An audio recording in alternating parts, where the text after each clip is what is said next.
Hello, everyone, and thank you very much for joining me on my first Steps to Success webinar on the very important topic of social mobility in the workplace. My name is Alice Kinder. I am a Senior Associate at Bexley, Beaumont, and in the next 30 minutes, I am going to talk to you about two things. First of all, why social mobility matters in your organisation, and secondly, why doing something about it doesn't need to involve a large team or a large budget. I am a strong believer that sharing ideas is one of the best ways to make the biggest impact. So please do respond to this webinar, tell me about your reflections, your experiences, and do get in touch and ask any questions that you want to. So first things first then, what do we actually mean when we say social mobility? Well, the Social Mobility Commission, which is an independent body set up by the government to consider social mobility and evaluate what we can do better, says this. Social mobility is the relationship between our starting point in life and where we end up as adults. What they say is that if our starting point in life is very similar to where we end up as an adult, then there is a low level of social mobility. But if it is very different, then there is a high level of social mobility. Now, when we are talking about that starting point in life, I generally prefer to use the term socioeconomic background. Now, some people will refer to social class, but in my view, class can be quite a loaded term and it can mean different things sometimes to different people. So I prefer to go with socioeconomic backgrounds. And the most common way that we measure that is by looking at parental occupation. What I mean by parental occupation is what type of job someone's parents did when they were growing up. Now, the Social Mobility Commission suggests that the best age to measure this is about aged 14, and we'll come on to that again later in the webinar. So what influences social mobility then? What can strengthen or weaken that link? The answer is often very complicated because it's lots of different things, and different things are always going to have a different impact on individuals. But what I want to do today is give you a sense of what some of those things are. Now, firstly, where you grow up matters. It can have a huge impact on your future opportunities. It can influence whether you are able to attend a high achieving school and whether you've got access to further education options that could potentially involve travel on public transport. Now, the Social Mobility Commission has done some research into this location divide, and what they found is that there are significant differences between levels of social mobility across the country. And they found that some industrial or coastal areas are what is known as social mobility cold spots, which means it's much more difficult for people who are in those areas to access opportunities. The second thing that can influence social mobility is what your parents earned when you were growing up. So, household income can affect social mobility in a number of ways. It can affect where somebody can live and the schools they can attend. It could influence whether someone participates in hobbies or extracurricular activities, which might potentially widen their available network. Care leavers or people who are estranged from their families could also have face disruption and could potentially lack the guidance to be able to understand their options. So, whether you have been in care is another important factor. Next is whether your parents stayed in education. So, parental background is very important. If somebody's parents haven't attended university or didn't stay in education, this could potentially limit somebody's scope to get advice from family contacts about career options or about what they need to do in order to move and achieve their ambitions. Caring responsibilities could also limit somebody's ability to study or engage with education. And the final thing that I want to draw your attention to in terms of what influences social mobility is whether you can be flexible on where you live. Now, some people may often say that you have to move out to move on, but the reality is that for lots of people from lower socioeconomic backgrounds, that isn't going to be possible. Whether that is for personal reasons or for other reasons, not everybody is flexible in being able to relocate. And what we need to think about is how we are getting those opportunities to those people. So, lots of different factors that can impact how somebody goes on to progress. Now, as I said, I am an employment lawyer, and what that means is that I help lots of employers resolve problems in their workplaces. But when I talk to some employers about social mobility, it's not always seen as a high priority. Now, there are quite a few reasons that I might be given for this assessment. The first one is that employers might find they've got too many other things to do, that they've got employee relations issues to manage or restructures to plan. And whilst they want to do something about social mobility, there's other things that are more important. Sometimes employers might say that they don't have the budget. There's often a perception, particularly when you see the fantastic work that's being done in large businesses, that doing something about social mobility involves huge amounts of financial resource, that you need to spend money on outreach programs or you need to take employees out of the business to volunteer. Now, it doesn't have to. There are small things that you can do as well, and I'm going to show you those today. Third thing that I sometimes hear is that it's not a legal requirement.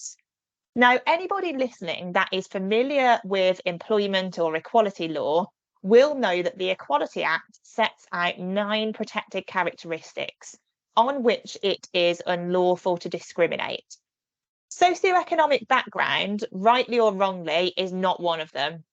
So you're right, there is no explicit legal requirement to do something about social mobility if you look at it on its own.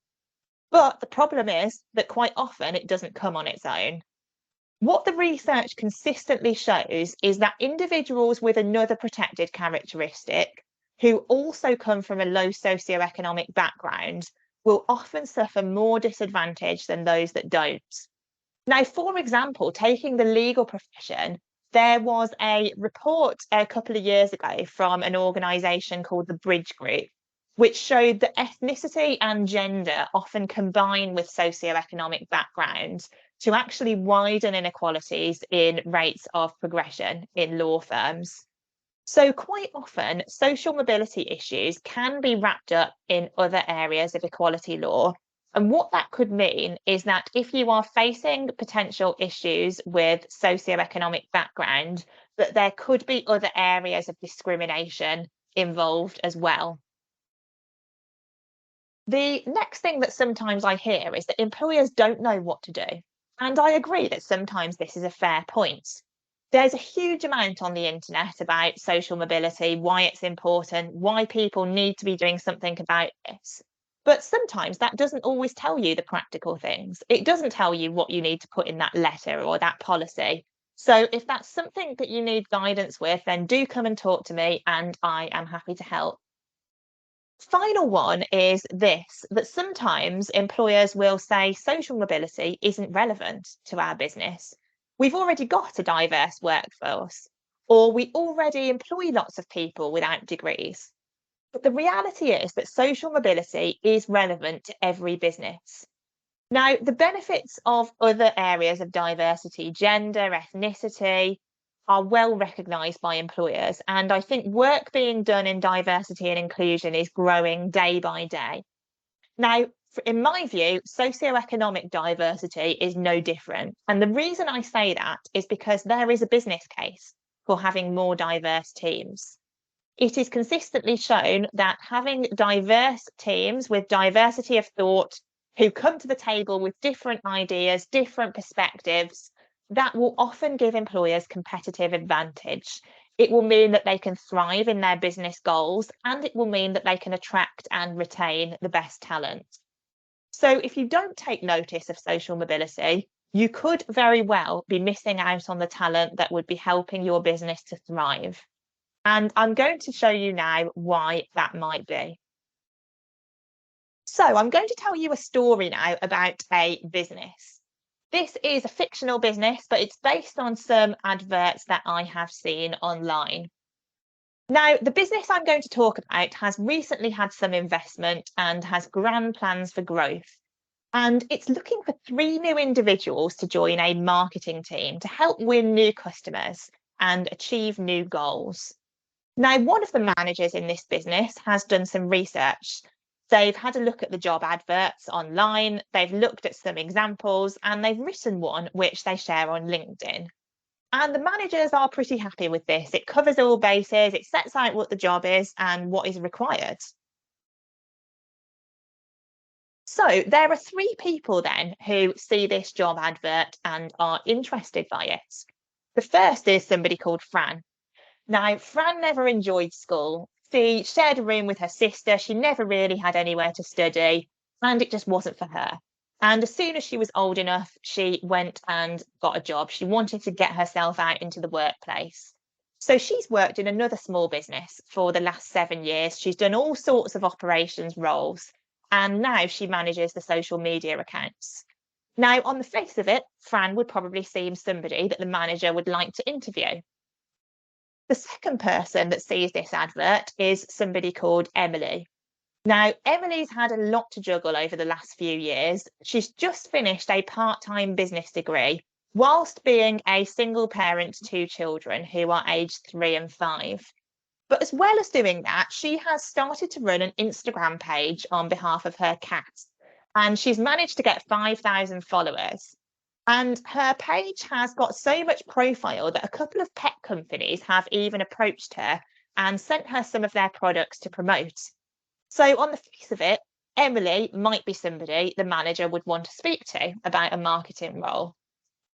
The third person we have is somebody called Helen. Now, Helen's not had much experience in the workplace or in marketing, but she did do a short internship last year while she was at university. Now, Helen went to a selective school and she's just graduated with a history degree. She's ready to get going in the world of work. She's keen, she's enthusiastic. So, Helen might also be somebody the manager would want to talk to. Now, the reality is that this business needs three marketing assistants. There are three potential candidates here, all of whom could probably do the job well. But here's what happens. Fran sees the advert, but there is a requirement for a good degree, and she hasn't got a degree, so she doesn't apply. Emily thinks about applying, but to be honest, she doesn't know whether she'd be a good fit with the team. And in any case, the interview's at 9 a.m. on a Friday, and she's got to do the school run, so that's probably not going to work for her. And the bus into town is also pretty expensive at that time, at peak time.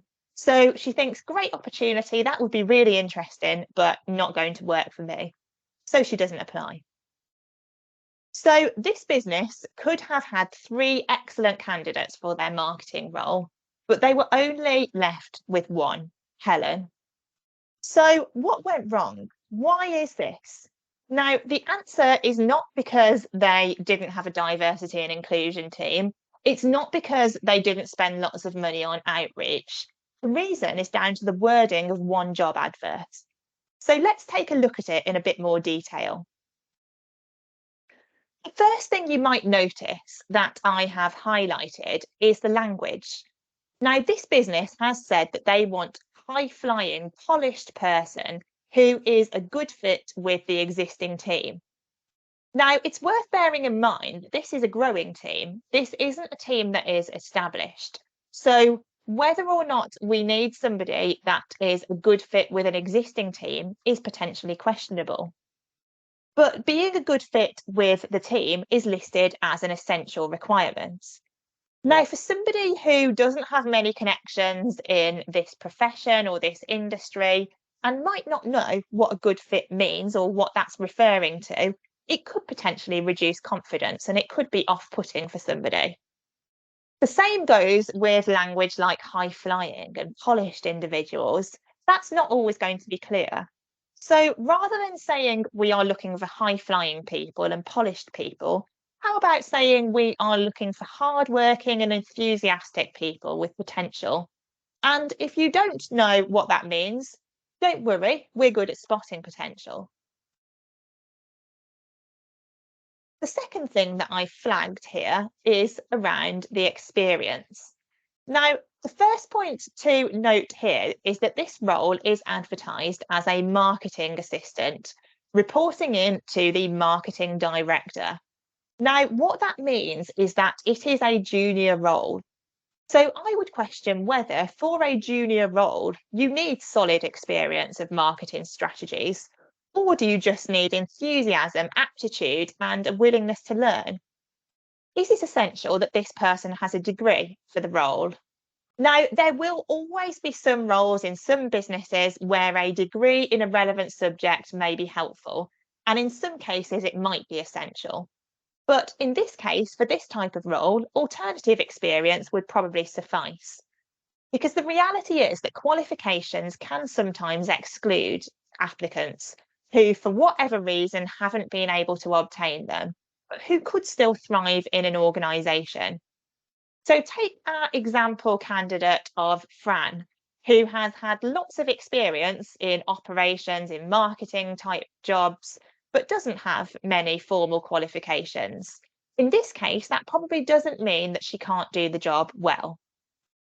Now, the same principle in terms of experience applies to questions in application forms.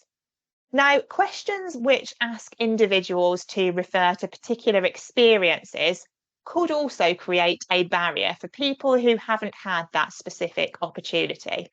So, when you are framing your job adverts, think about whether you need qualifications and experience or whether you just need skills and potential. The final thing that I want to point out about this advert is the interview section. So interviews will take place on Friday, the 16th of June at 9 a.m. Now, yes, it is often convenient to schedule interviews on a certain day. That means you can streamline when managers are going to be out of the business. But also, you might need to realise that if you do that, you could well exclude good candidates who, for whatever reason, may not be able to attend. Now, think back to what I said earlier about some of the factors that can influence social mobility. Now, if somebody is struggling to access public transport, if they have caring responsibilities, that might mean that they're not able to attend an interview at that particular time. That doesn't mean the person isn't going to be a good candidate. Now, as I said, that advert isn't a real advert. Helen, Emily, and Fran are not real people, but it's based on lots of job adverts that I've seen recently online. So, yes, a diversity and inclusion manager might be able to point out some of those issues, and an outreach programme might raise awareness of the business to a wider recruitment pool.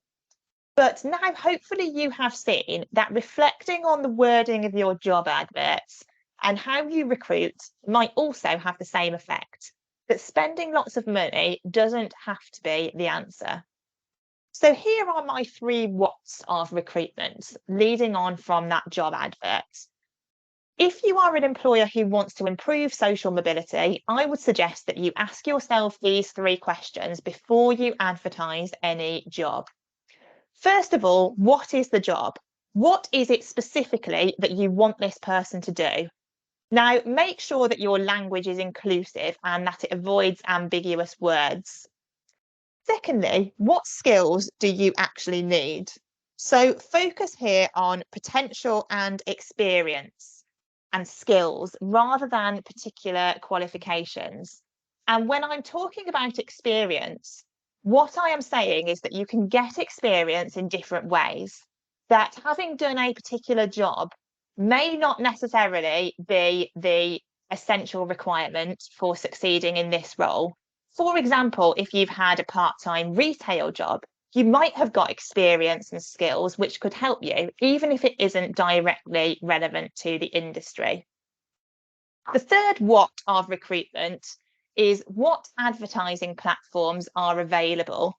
So, thinking not just about what the job advert says, but where it's advertised as well. and question whether this could also be limiting the recruitment pool.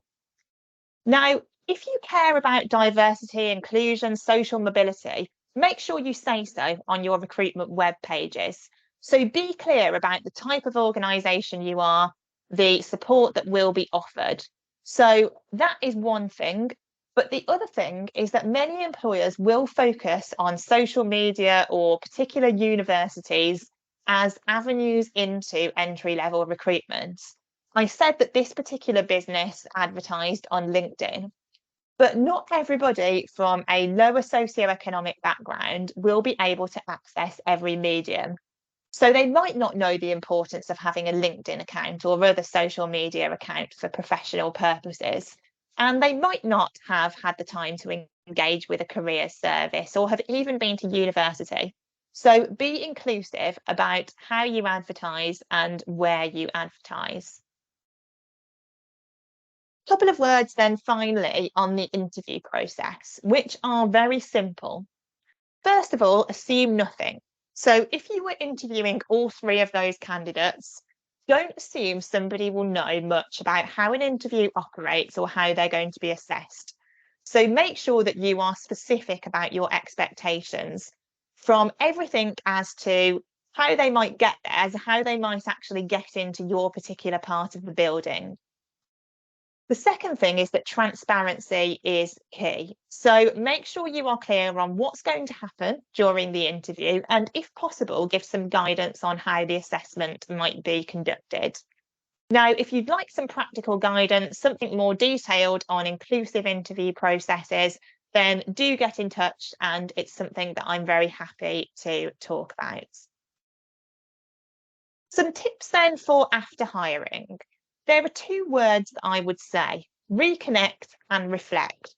So, number one, stay in touch. So, maintain that relationship after you have given somebody a job offer, even if it is just a brief call or a coffee before the person starts. Because what that can do is to help break down some of those barriers, help somebody have that opportunity to ask any questions before they join, and make them feel more comfortable. The second thing I would say is to reflect. So, what I mean there is review your recruitment statistics. It's now widely considered best practice for employers to carry out some sort of equal opportunities monitoring in recruitment. And what you can do there is collect data about socioeconomic background alongside other protected characteristics. And this can help you then to identify any underlying causes of inequality if you know who is applying, who is getting through. So if you'd like to talk about diversity monitoring questionnaires, if you'd like me to have a look at any examples, very happy to do so. So this is the question here that the Social Mobility Commission recommends you ask in recruitment statistics. So when gathering data about recruitment, what was the occupation of your main household earner when you were about aged 14? Now, the results then can be divided into different categories, and that differentiates them between different types of occupations.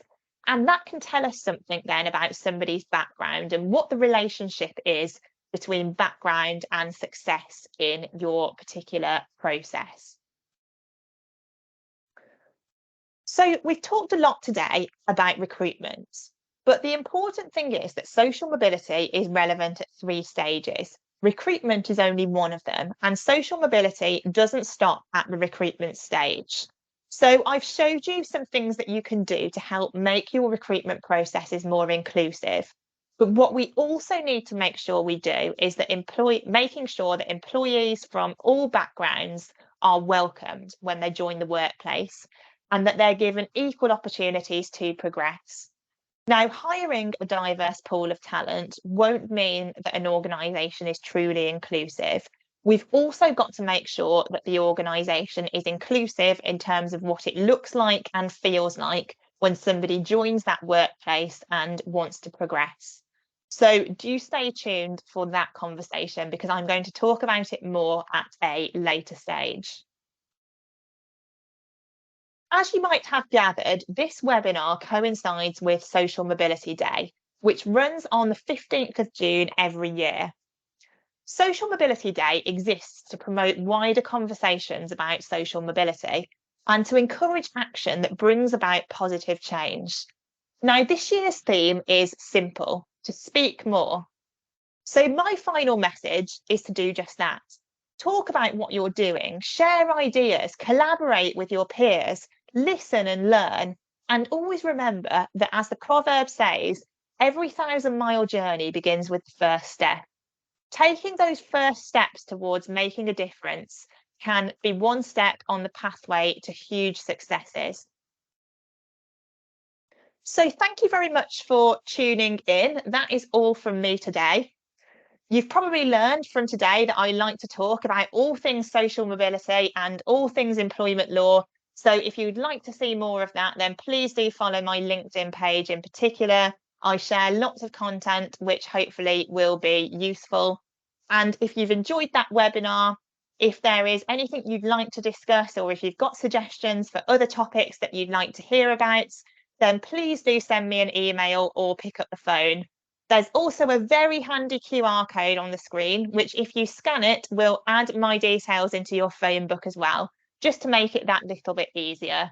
So thank you very much. I'm Alice Kinder, Senior Associate at Bexley, Beaumont, and I look forward to hearing from you soon.